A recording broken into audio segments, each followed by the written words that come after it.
Guten Abend. Ich möchte Sie ganz herzlich willkommen heißen zu einem weiteren Vortrag in der Ringvorlesung Lachen in Krisenzeiten. Bei der Konzeption der Vorlesungsreihe war es uns wichtig, auch Stimmen aus der Praxis von Humor dabei zu haben, also Personen, die mit Humor arbeiten, ob nun als Comedian oder als Herausgeberin einer Satirezeitschrift. Vor einigen Sitzungen hatten wir Hans Sippert zu Besuch, der uns Einblicke in seine Arbeit als Juror beim Göttinger Elch gegeben hat.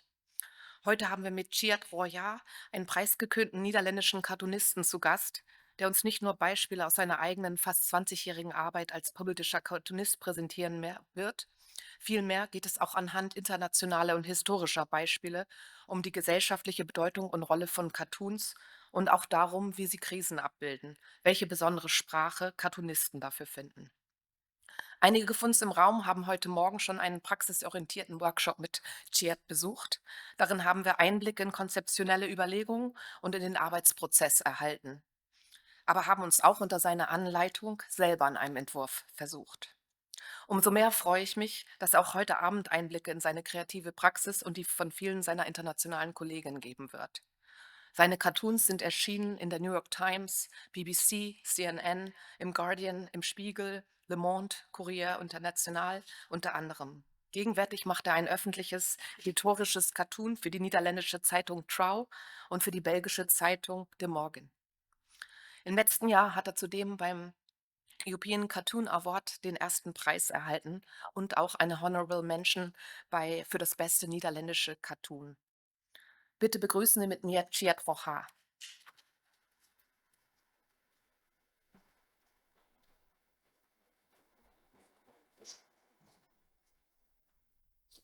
Well, good evening. First of all, I apologize that my lecture won't be in German because my German simply isn't good enough to talk for an hour about cartoons. So I hope you'll bear with me as I do this in English.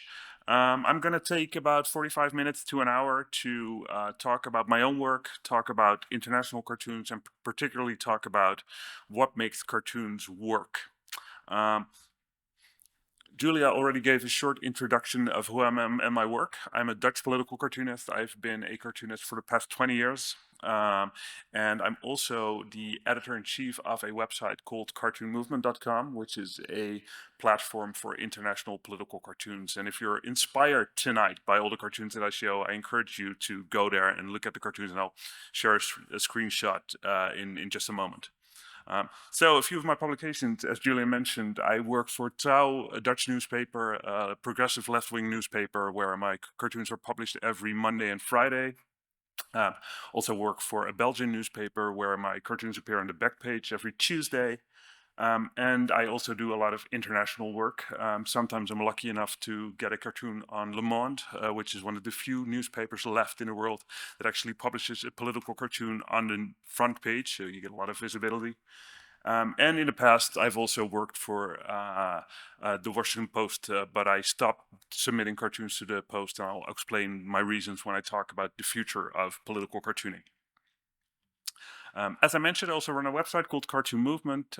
This is what the homepage looks like, and this is what the cartoons newsroom, as we call it, looks like. And I just wanted to briefly mention that, as I said, if you're inspired tonight by all the cartoons, this is one of the best places to go to get a daily perspective on the international news brought to you by over 800 cartoonists, and we've been active since 2010. As you can see, we have close to 120,000 cartoons in our database, so you can kind of get a lot of perspectives on the international news. So talking a little bit about my own work and my own approach to cartooning.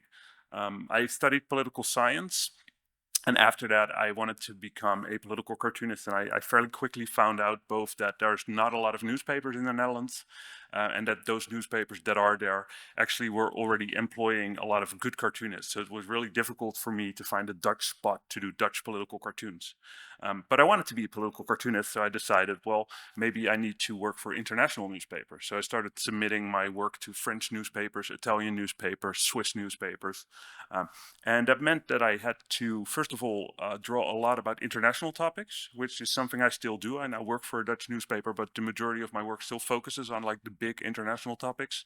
And second of all, it kind of forced me to do a lot of cartoons without any text, because it's way more easy to share your cartoons and distribute them among different countries if you don't have to translate every text you use. So that kind of informed my style. I'll still make a lot of cartoons that don't have any text, that kind of rely on the visuals to make a point, like this one, which I made for the European elections, where everybody kind of gets the metaphor of lifting a stone and finding all the unpleasant critters underneath. And the only thing that makes this a political cartoon is that I added the yellow stars of the European Union to the stone, and then added some swastikas to the beetles that are crawling underneath. My take on the threat of extreme right in Europe. Another example of the work that I do. So if I can, I try to get away with making an image as simple as possible, with as few elements as possible, because that makes an image really powerful. This is a cartoon I did about gun legislations in the USA. And it relies heavily on symbols, which I also talk about in this lecture further on a lot, as one of the tools that we use to make cartoons. So in this case, it's a giant gun, which stands for the gun legislation. Then it's the Statue of Liberty, which conveys concepts of liberty, but also immediately ties the cartoon to the United States. And then putting her behind bars kind of conveys the message that she's imprisoned by the gun legislation. And here's kind of a more recent cartoon, which is more detailed, which is also stuff I've been doing for the last few years. It's something alongside the visual nature of my cartoons. You'll also often see this kind of perspective in my cartoons, which is called the isometric perspective, where you look down on something. And I'll show more examples in the lecture tonight, and I'll explain why I tend to use this perspective. But in short, it allows me to give kind of an overview situation. So here it's a contradiction between everyone who's glued to their screen and one person behind the window who's reading a book, kind of making the point that we should maybe read more books. And again, people looking at their screens are a very familiar symbol that everybody will recognize. So what we'll be talking about tonight, we're going to talk a little bit about the history of political cartoons. We're going to talk about cartoonists under pressure, cartoonists that have gotten in trouble for the work that they do, because I think it's important to share those stories. And I think it's also a great example of why cartoons are so powerful and why people in power fear cartoons so much. Then we're going to talk about cartoonist tools, kind of the tools of the trade that cartoonists use to create their work, their images, and then I'm going to finish off with the future of cartoons, where the profession is headed. And in every lecture or workshop that I do, I kind of try to answer two questions. First of all, what is the role of political cartoons? What kind of role do they play within journalism, within democracy, within the public debate? And then the second question is, why can cartoons have such an impact? Why are they such a powerful medium? And I hope that you'll leave here tonight with at least a partial answer, or at least my perspective on those two questions. So if we start at the history. When I talk about the history of cartoons, I often say that cartoonists are the professional cartoonist as a profession is one of the least innovating professions in the world. Basically, the job that I do is exactly the same as what my counterpart or colleague from 2 centuries ago did. And I'll give you an example of that. So this is a cartoon by James Gilray, very important cartoonist of the time and also now. A British cartoonist, and he made this very famous cartoon which is called The Plum Pudding in Danger. And what you see in the cartoon is Napoleon, and the UK Prime Minister of the time was William Pitt, and they're carving up the world. The world is on the table is a plum pudding shaped like the world, and they're carving it up, kind of carving up the influence spheres, dividing up the world. A very geopolitical cartoon. But it's also an image that we still instantly recognize. And it's also an image that cartoonists nowadays still use. So this, for instance, is a cartoon by another UK cartoonist from 2025, just last year. And the only thing he did was replace the figures with our current leaders, which in this case are Trump and Putin. And instead of carving up the world, they're carving up Zelensky. But there's a lot of parodies like this, but it also shows that the imagery that was used in 1805 actually still works today and is instantly recognizable today. Here's another example that I think I almost always show when I talk about cartoons. It's from 1871. It's a very famous image as well. And it shows the French king, Louis Philippe, who's slowly transforming into a pear. And this image is really important for the history of political cartoons because it has such an influence in France at the time. And it does exactly what a good political cartoon is supposed to do. It kind of satirizes power, but it also sends the message to the audience and the viewer of those cartoons that it's okay to question power and it's okay to make fun of power. And that's also the reason why kings and dictators and autocrats, whether they be 2 centuries ago or in modern times, still fear cartoons so much, because of this message that the cartoonist sends that says to everyone, hey, you can mock power, you can criticize power. Well, it was also the case in this cartoon. So the cartoonist got sent to jail, had to pay a fine, and the satirical magazine that this cartoon appeared in was banned. If you compare that with some of the cases today, which I'm going to share with you in a couple of minutes, you'll see there are some very strong parallels that the same thing is actually still happening today. And then the content of the cartoons hasn't changed that much either. So we saw that in the Gilray cartoon, where people are carving up the world leaders. But also in this cartoon, for instance, which is another French cartoon, and also one that landed the cartoonist in jail.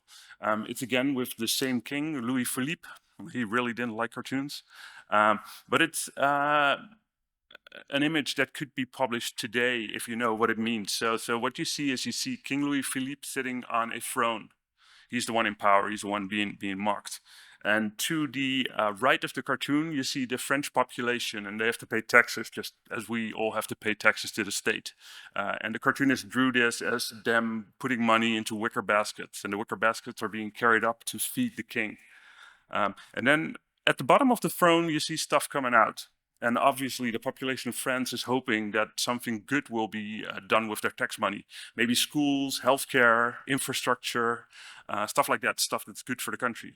But none of that is happening. What's actually coming out are aristocratic titles that he's giving to his political allies. He's handing out lands and other expensive gifts. So it's a cartoon about power abuse. And in addressing power abuse, this cartoonist, Honoré Daumier, is doing exactly the same job as what I am doing 2 centuries later in 2026. I'm exposing injustice. I'm trying to hold power to hold power accountable.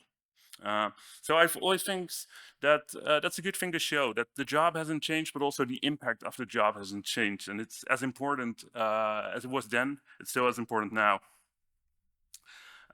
Now, to go a bit more forward in time, here's another cartoonist that I always tend to show when I talk about cartoons, and he's called David Lowe. And he worked at the Evening Standard, which was a British newspaper. And he worked there from 1929 until 1953. So he covered the entire Second World War, which meant he drew a lot of cartoons about Hitler and about the war in Europe. Now, what makes David Lowe so special is the way that he drew Hitler.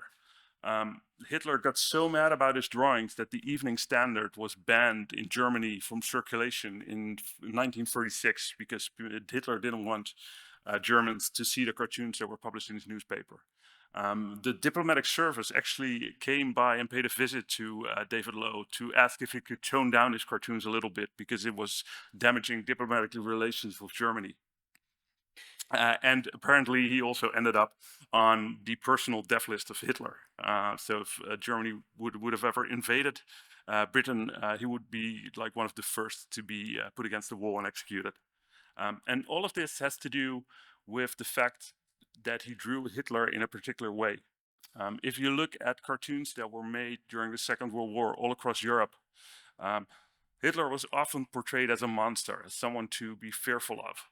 And David Lowe was so special because he did the direct opposite. You can see that in this cartoon very clearly. He portrayed Hitler as a little boy, someone who doesn't have any power, someone who doesn't know what he's doing. He tried to really mock him to show his incompetence.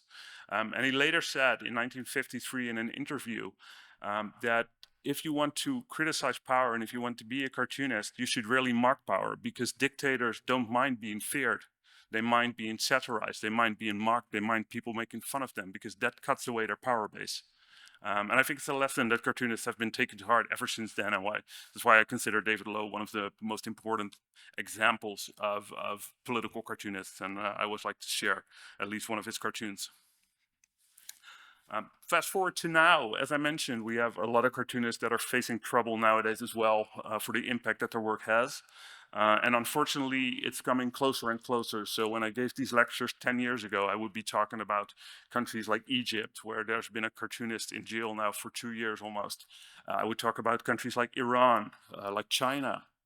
But unfortunately, I can now share countries far closer to home. So for instance, we have Hungary, where luckily there's now a new prime minister in charge there, but under Orban, the journalism suffered a serious blow, and definitely also cartoonists. So this is one of the last cartoonists that was actually active in Hungary, working at the last independent newspaper in Hungary, and he got sued in 2020 for this cartoon. And the cartoon is a Corona cartoon. So the cartoon shows Jesus on the cross, and then the person behind the pedestal is the minister at that time who was responsible for Corona policy, for COVID policy. And she was famous for always saying, always downplaying the deaths related to Corona. So she would always say, oh, there's not that many deaths related to COVID. And in this cartoon, Gabor Papai, as the cartoonist is called, has her saying to Jesus, well, no, he died from underlying causes. So he didn't die, you know.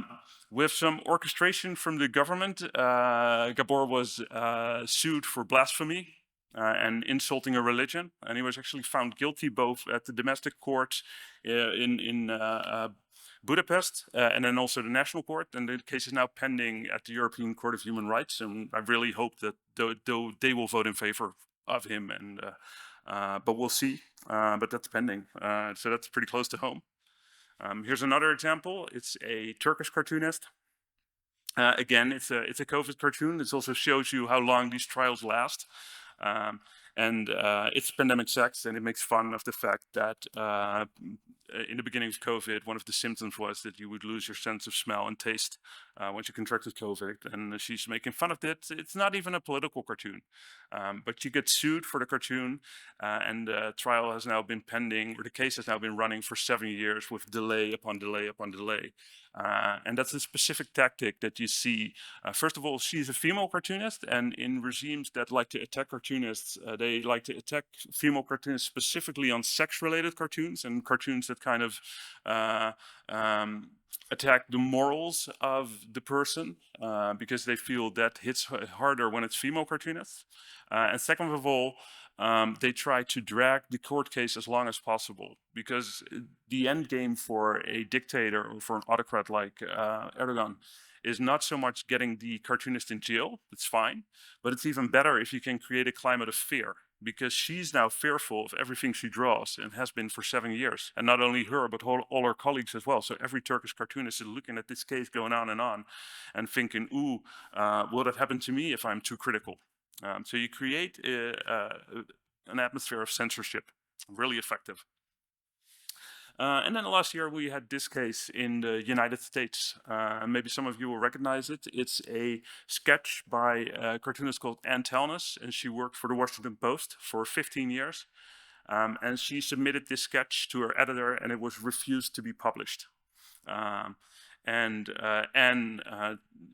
she decided to quit. She decided the line was crossed if they wouldn't publish her work, and she suspects it's not published because it attacks the very person who owns the newspaper. So what you see in the cartoon is Donald Trump, a statue, and it's big tech people who are kind of paying homage and giving money and giving donations to Donald Trump, including Jeff Bezos, who is the owner of the Washington Post. So as you can see, you know, it's all these countries where 10 years ago we'd never expect them to, well, maybe Turkey, but other countries where we'd never expect them to have cases where cartoonists are in trouble. And then even closer to home, I have one of my own examples. I'm very lucky to be a Dutch cartoonist. We're still in the top 3 of the Press Freedom Index. But even in my country, there are populists that are attacking cartoonists. So this is a cartoon I did about Geert Wilders, the Dutch populist, and about the immigration, his stance on immigration. And he took the cartoon and he tweeted that people should cancel their subscription to my newspaper because of this cartoon. Now, I really don't mind if politicians don't like my work. Actually, I expect them to not like my work because I'm mocking and attacking them. But if you use your social media account with 2 million followers as a politician to directly attack the free press, so not just the cartoon, but also saying, hey, I want you to cancel your subscription to the newspaper, then I think you're crossing a democratic line. So those are some examples. I could share many more, but it also shows that what's happening today is not that much different from the times of kings and emperors, and that also has to do with the power that cartoons have. And that's also why I want to talk a little bit about the cartoonist tools, the tools that we use to create these powerful images. Um, and the first of those tools is the caricature. As you saw in the cartoon by Honoré Daumier, transforming a likeness of a king into a pear is so powerful because it goes beyond words and it's immediately clear within a couple of seconds. And especially in the France of the 19th century, not everyone could read and write, but everybody knew what the king looked like, and everybody knows what a pear looked like.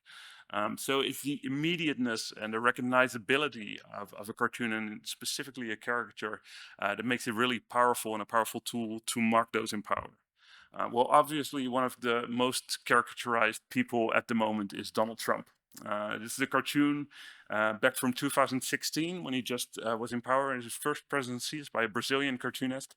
And for years, it was my favorite Donald Trump caricature. But actually, I have a new one because I just discovered a couple of months ago that the best Swiss cartoon of the year was also a Trump caricature, and it's a similar vein, and I probably like it even more. Uh, so it's so simple, but a good caricature is just really simple, and works for that reason. So this is my new favorite that I will be using in most of my lectures from now on. As I said, caricatures work so well because they're instantly recognizable and they can instantly convey an emotion and a feeling. And this is also one of my favorites. It's an older one, but it's by one of my all-time favorite cartoonists. It's a Dutch cartoonist as well. It's a colleague of mine. He's called Hayo. And I think he's one of the best characterists in the world. This cartoon focuses on Putin, and it was at the time when Sweden and Finland were joining NATO, and Putin is lying in his bed, awake at night, can't sleep, trying to count sheep, and the sheep have the shape of the NATO new members, and the last one to join the queue is Ukraine.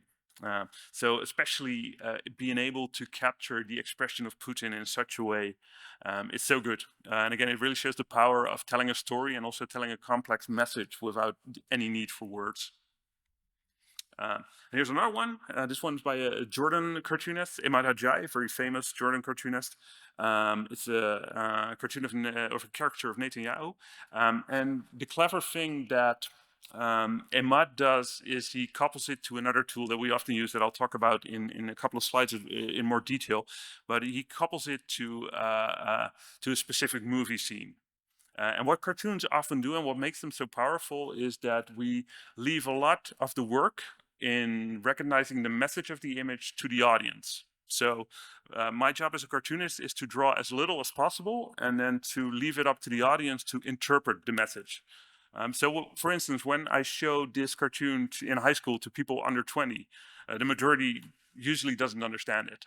When I show it to people who are over 40, people usually do understand it because it's from a very famous movie from 1981, The Shining, and then a very specific scene where Jack Nicholson busts through the door with an axe and say, "Here's Johnny." And once you get that connection, what the cartoonist is referring to, you'll get the cartoon. So you'll see this in a lot of examples that I show, that the cartoonist is relying on this common knowledge, this common visual knowledge that we all have to make the point and to share the message that he wants to share. And that's exactly the mechanism that makes images so powerful, that we leave a lot out because we expect the audience to understand, to make those connections. Now, I am not the most gifted caricaturist of all time, so I usually rely on drawing a lot of caricatures in one picture and then hoping you'll get one or two.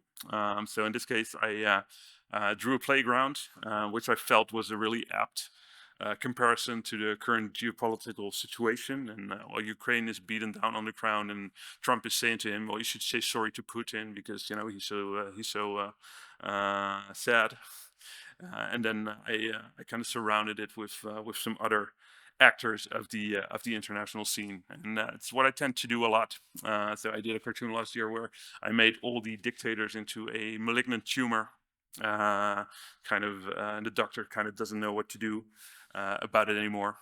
And one other thing I'll often do is Donald Trump is quite easy to draw, so you can have a lot of fun with him. So you can make objects out of him. And I did this one I think 2 months ago, something, where I made him into a nice radio, and who's obviously only spouting fake news. And Pinocchio is another one of those symbols that everybody will recognize, and it's a symbol when you draw it, everybody will know that you're talking about untruths and lying. And then all the MAGA people with the red hats, they obviously like what they hear, but then all the other people are walking around with their fingers in their ears because they can't stand the noise. So that's kind of the way I tend to use caricatures. A thing I'll use more often is the contradiction. Sorry. It's a tool that is probably also at the core of cartooning. So cartooning is often called a negative art. Why? Because we tend to criticize stuff. We tend to show and point the finger at things that are wrong. You usually don't see cartoons that say, "Oh, the world is great," and "Oh, this is so nice." But the contradiction is a great way to do that, because we work with concepts such as war. And war, the contradiction of war is peace, so you have a contradiction there. We work with justice versus injustice. We work with poverty versus wealth.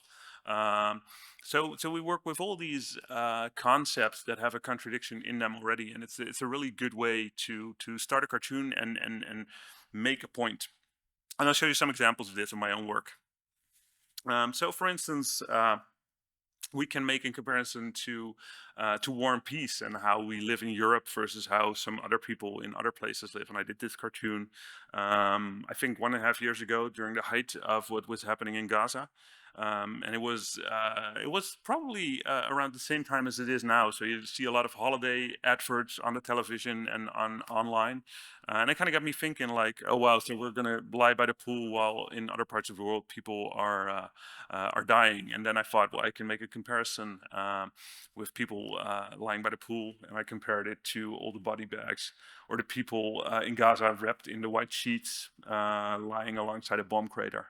And in addition to making a comparison, just two pictures, I also make use of all the imagery that's in the news. So, for instance, when Gaza was happening, one of the most horrifying images that was kind of burned on everyone's retinas was all these bodies that were wrapped in white sheets. So I didn't even need to draw bodies. I just need to draw body-shaped white sheets in a devastated, ruined landscape, and I don't need to include anything else. At the time, everybody knew, oh, he's talking about Gaza. And then kind of setting that against or opposing that with how we celebrate our summer holidays makes for a very vivid picture. So a more complicated side-by-side comparison, which I'll often use as well, is the street corner, because it allows you to show what's happening on one side of the street corner versus the other. So in this case, I drew a primary school. Because I think the beginning of my inspiration of the cartoon is that I was just so surprised at the lessons that we teach our kids in daycare and in primary school. Sharing, cooperating, don't fight, seem to be the direct opposite to what our world leaders are showing. And what we actually do in society. So I decided to make a cartoon about that. So you'll see the Rainbow Elementary School, and inside the kids are learning about sharing together and about peace and about environment, all the things they should care about. And then outside, the exact opposite is happening. So we'll see people glued to their screens. We'll see a big SUV who's driving past a homeless person, and we'll see an electoral poster that is not very nice to migrants. So it's a contradiction again between what we're teaching our kids and what we're actually doing, and this way is also, I feel, a good way to show that. So those are the side-by-side comparisons. One final side-by-side comparison, which I made when South Africa decided to sue Israel for genocide at the International Court of Justice, and I wanted to do a cartoon about that. This is not only a side-by-side comparison, it's also a lesson in how you use composition to make your point. So my starting point for the cartoon was, well, Netanyahu is obviously going to plead not guilty. How do I show in a cartoon that I think that he is guilty? Well, I can do like an evidence folder, but I can do, instead of just a normal evidence folder, I can make it like huge. which is exactly what I did. And that also kind of is the joke in the cartoon. Netanyahu is playing not guilty, while to the side there's this literal mountain of evidence that's pointing to the fact that he might in fact be guilty. So those are the side-by-side comparisons.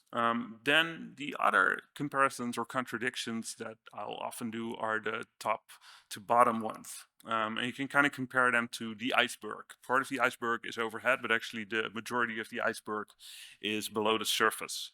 And it's something as cartoonists that we often want to show. We want to show, on the one hand, the story that's being told, or the story that politicians want us to hear.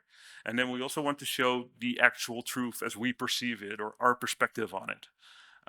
So this is a cartoon I did about the Epstein files, and at the bottom there's a small cardboard box, there's a smaller cardboard box which has the Epstein files in it. And then once you go into the box, there's a huge cavern underneath with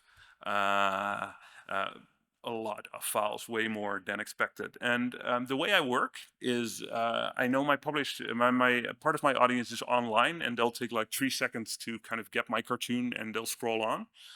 So I'll try to make a cartoon that's kind of understandable for the Instagram generation. But then again, I also work for a newspaper, and I know my newspaper audience is older and likes to look at the cartoon a little more. So this is a great example where you'll get the message in one go, but then if you look closer, you'll see the start of a red tie here. And if you follow the tie all the way along, you'll see Donald Trump here, who's quietly redacting all the files in the cavern. So I tried to put little jokes like that in as well, which add an extra layer to the image and also make it more interesting to look at for the newspaper reader who actually still takes time to appreciate political cartoons. Here's another example of the top to bottom, this one about companies where people or the companies tend to be really vocal about all the things they're doing for the environment, and they'll have beautiful logos and beautiful slogans, but in actual fact the story that's happening underneath, or in this case in the dungeon underneath, is that they're still exploiting the earth. In this case drawn literally by the earth being shackled up and literally being sucked dry, while the profit is being accumulated in the safe. So side to side, top to bottom, and I mentioned in the beginning of my talk that I often use the isometric perspective, where you have this top-down perspective, which also works really well with showing something in front and something behind, which is basically the same mechanism as the top-bottom, just a different orientation. So this is a cartoon I did this winter during the Winter Olympics, when it became apparent that in 30 years we'll only have, I think, 2 locations left where we can host them because of climate change. And I thought, well, what will that look like? And I thought, well, in 2058, the Winter Olympics might just be something like this, where we use huge amounts of water and electricity to produce snow, and behind it, it's just a desert. And here's another one with the thing that's going on, the facade that's happening, and then what's happening behind. In this case, how CEOs are making money, and then I kind of tried to show how the money is being created by exploiting workers. And here's the final one in the contradictions tool. It's about Europe, and it's a European campaign. As you all know, we're now preparing for war with Russia, which I'm not.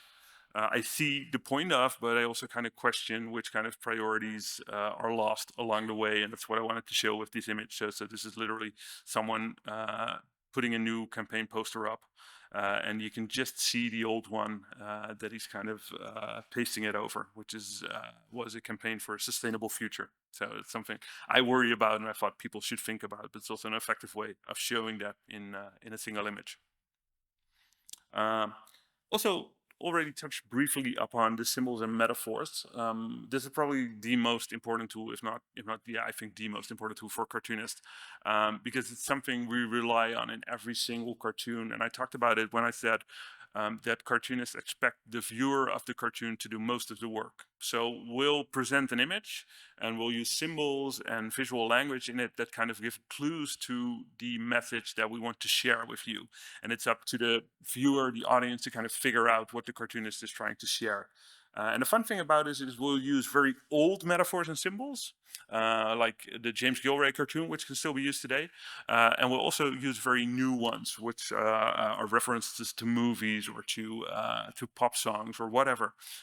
So this is a cartoon from the Netherlands from 1907.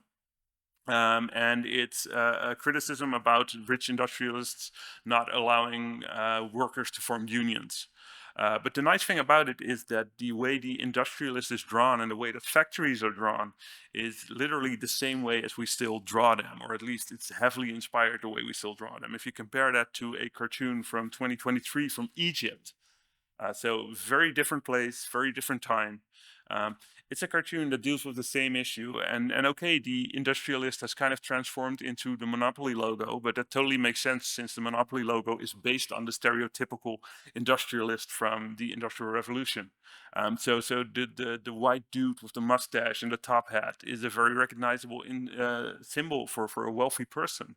And then the smokestacks and the black smoke are still also symbols that we use. And obviously, in modern times, it has gotten like an extra meaning about climate change, which is what this cartoon deals with, and specifically the fact that poor people are the most victims of climate change. But it's nice to see how these symbols are basically still the same. Other symbols include the peace symbol, of course, which is very much in use in a lot of cartoons, and you can have a play with it. So here I kind of tried to show the cycle of war and peace, where part of the peace symbol is continuously destroyed by war, and then we're building up again, and then only to find out that it's going to be destroyed again. It's sort of an endless cycle. The Dove of Peace is another one that is very often used. So this one I drew last year when Netanyahu and Trump also decided to bomb Iran. It seems like every year we just have the same topics to draw about. And here they're flying a bomber, and the Dove of Peace is just an annoying swat on the windshield that needs to be wiped away. But it's also a symbol that everybody recognizes when you do political cartoons. And then this cartoon is the one that won me the European Cartoon Award. And it's probably the sharpest cartoon I did last year about Israel. And I realize I have a lot of cartoons about Israel in here. I actually draw a lot about other topics as well, but I think in the last 2 years I did draw a lot about it because it was in the news so much. And this is also a very symbolic cartoon. I thought it was a really successful cartoon because it allowed me to convey quite a complex message without the need for any words. So one of the challenges you face as a cartoonist is if you draw about the same topic over and over and over again, you tend to risk becoming repetitive. On the same hand, if the topic is in the news all the time, whether it be Gaza or now Iran and Lebanon or climate change or refugees in the way we think about migrants, you do feel the need to continue drawing about it and to continue putting it on the agenda and making people think about it. But you need to challenge yourself to find kind of new things to say about it. And I felt this cartoon did that pretty good. So this was quite late last year that I drew this, and I was kind of struggling with how to approach this, how to draw something new about the whole Israel-Gaza thing. And I wanted to say something about the fact that Netanyahu is kind of profiting from it, and he's kind of staying in power because of all the destruction. Because if the war ends, he'll have probably face corruption charges. He'll probably lose the elections, and it'll be the end of his political career, and maybe he'll end up in jail. So I wanted to draw something about that, and I think in this case I really succeeded in using symbols. Like the Grim Reaper is a very timeless symbol. It's been used for two and a half centuries now, and everybody knows when you draw the Grim Reaper, you're talking about death and destruction. Red carpet is a very powerful symbol for power and people in power. So I decided to make the red carpet out of blood in this case, and Netanyahu is walking along it dressed as a king. And then a pretty modern symbol is the one of red lines, which we've been discussing for a couple of years now, where countries shouldn't cross red lines or else, but nothing ever happens if a red line is crossed. So I wanted to show the impotence of the international community and the UN in this case as well, who's on the ground just painting red line after red line after red line without any consequences. So it's a I feel a good combination of both timeless symbols and new modern symbols to make an effective message in a way. So yeah, combining old and new is something that also this cartoon does. It's a comment on hypercapitalism. And it's probably a good time to mention that political cartoons as a term is kind of restrictive in that sense, because I prefer the American term editorial cartoons, where cartoons are just meant to convey an opinion about what's going on in society. Because you don't just draw about politics or politicians, you draw about basically anything that catches your eye and that you want people to think about. So in this case, Amazon, who's exploiting workers, then I felt it would be nice to take a scene out of history where pyramids are built, and instead of use building blocks, they're actually building the pyramid with the very familiar cardboard boxes, the Amazon packages. Another one that kind of uses modern imagery, the way we live and the way we should live to be sustainable. And what I mean when I talk about using the visual library that's in everybody's head, this is a specific example of that. I think everybody who's been to the airport with only hand luggage will know the feeling where you're like, ooh, did I pack too much? And then you see, let me see if I can get the point. Then you see this device here, and everybody will recognize it, or hopefully recognize it, as the kind of device where you measure your hand luggage if it fits or not. And this cartoon kind of depends on you making that connection. Can I fit my hand luggage in here? Oh my God, I can't.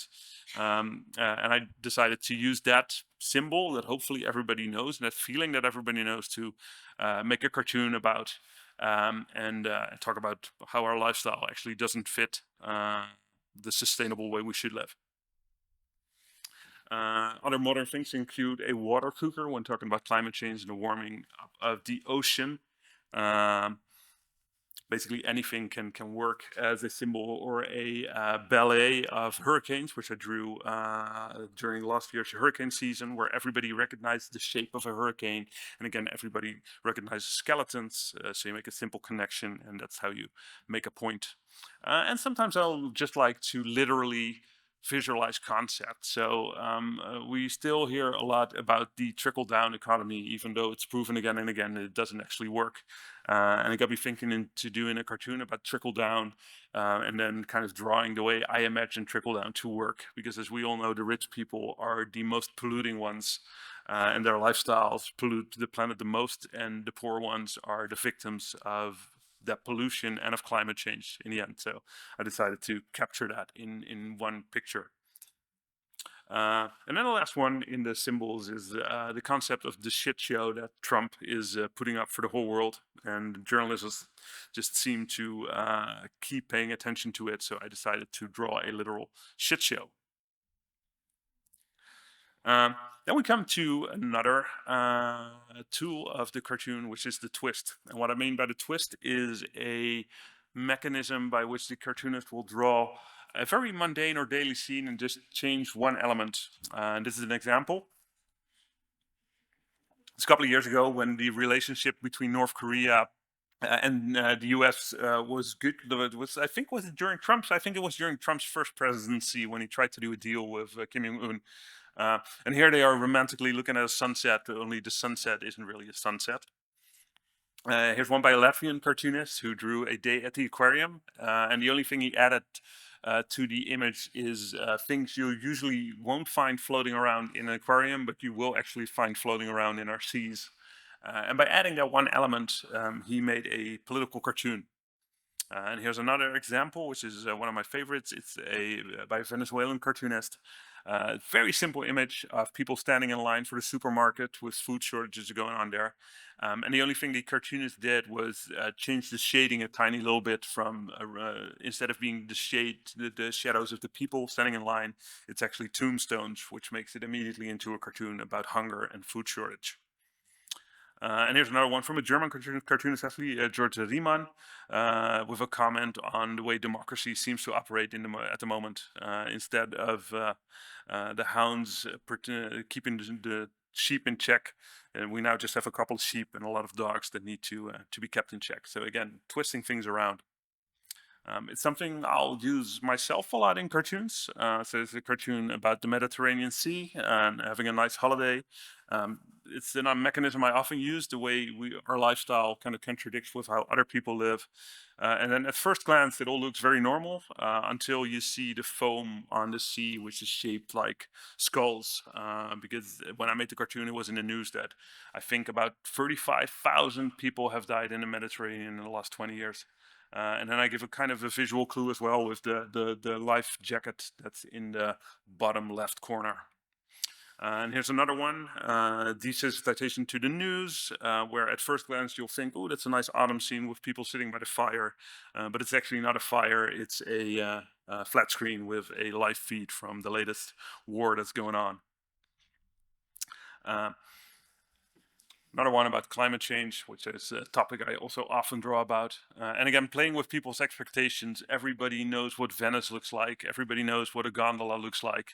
So you only have to swap out the gondola for a camel, and people immediately will get that you're talking about climate change. And a camel is very much a symbol for the desert. So again, it's playing with people's understanding and concept of things, and then twisting those around a little bit to make a point. Here's another one in the same vein, which takes it a little bit further. Uh, and this takes a little bit more. So where this cartoon will take you like 1 second to get, and this cartoon is relying on a different mechanism. So this cartoon is first of all relying on familiarity. So first of all, you'll see the Tower of Pisa, and then you think, what's the Tower of Pisa doing on a foreign planet with the astronauts? But then you'll hopefully see that the astronauts are actually not carrying oxygen, but they're carrying air packs. And then you'll hopefully see the sign that says "Welcome to Italy" in 2043, and it's 63 degrees outside. So it's kind of a cartoon of exploration. So there's also different mechanisms which you can kind of use to get people to see a cartoon and to explore a cartoon.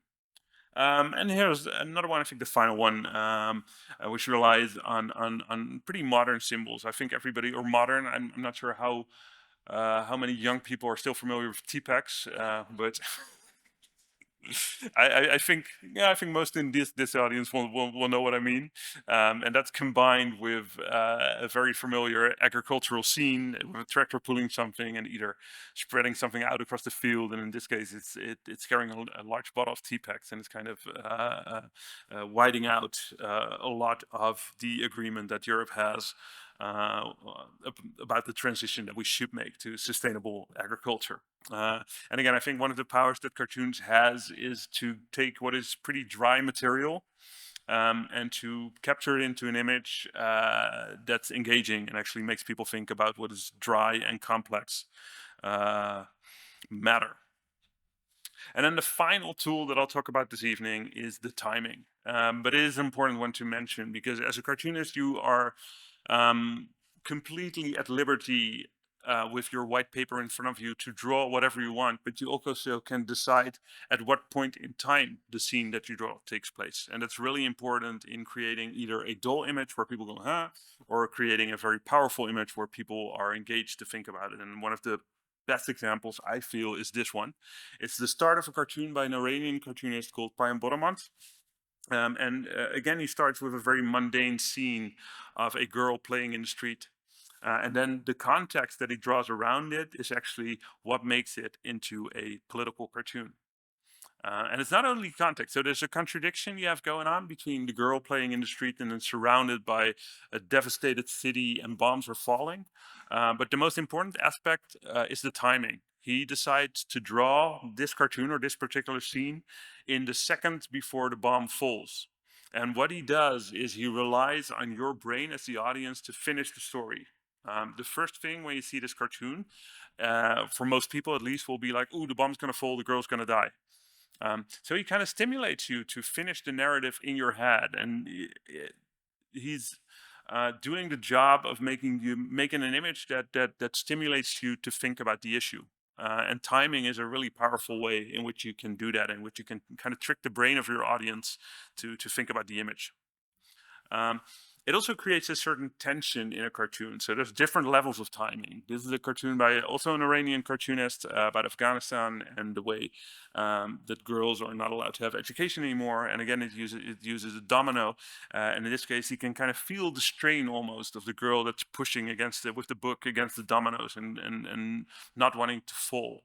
and the tension kind of makes you think as the audience: is it going to fall? Will she be able to hold the book there? What will be the outcome?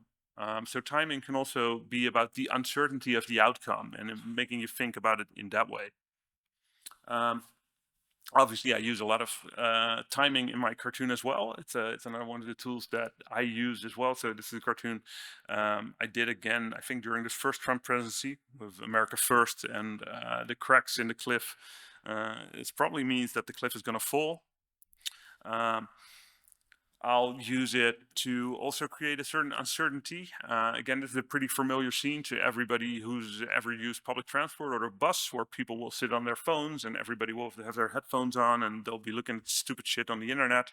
And the only thing I added in the cartoon was kind of make the route that you see here into the COP31, COP32, all the climate conferences.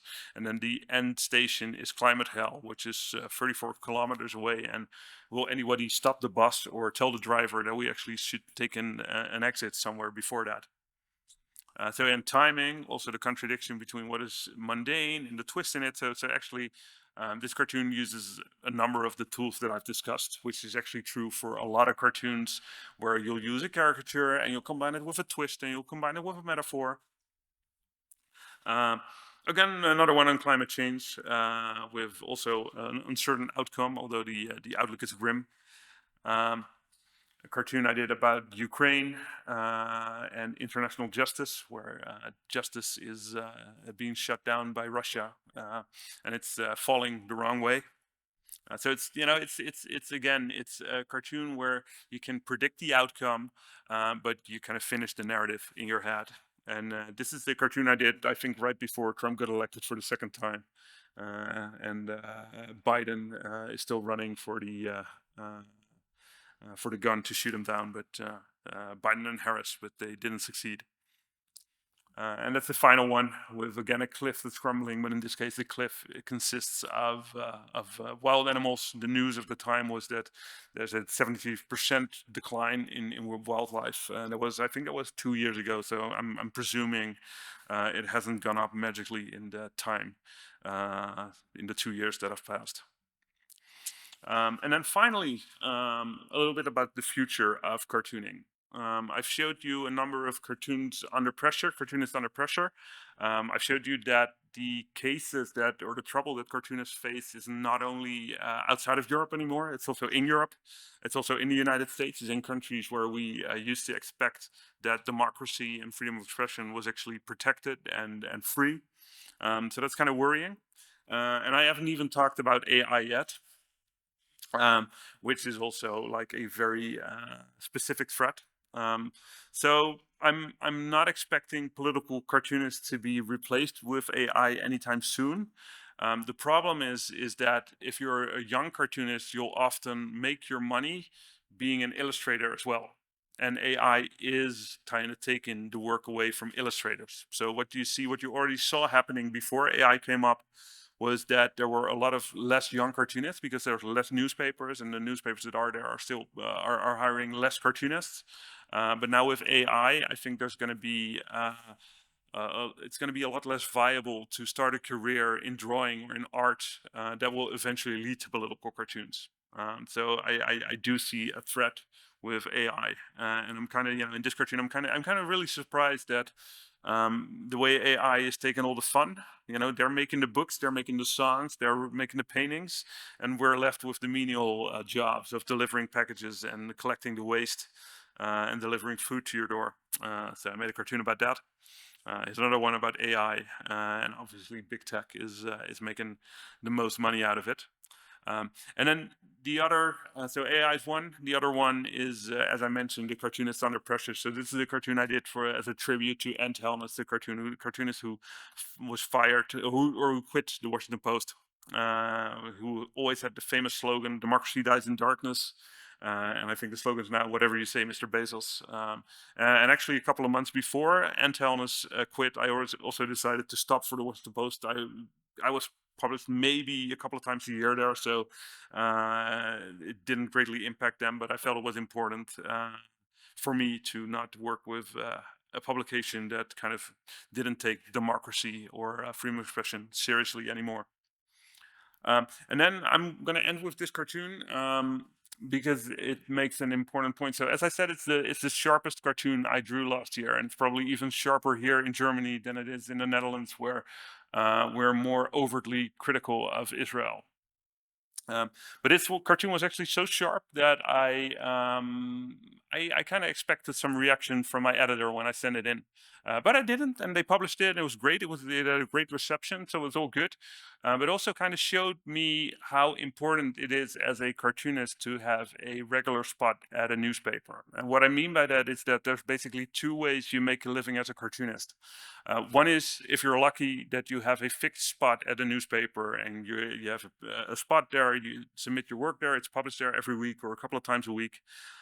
The other way, which a lot of cartoonists do these days, is that you submit your work to syndicates or to agencies. And what will happen is an agency will collect a lot of cartoons, and as a newspaper or as an outlet, you can subscribe to this agency. And what happens then is they'll send you every day 30 to 40 cartoons, and you, as an editor, pick the best one for your newspaper, and that one gets published.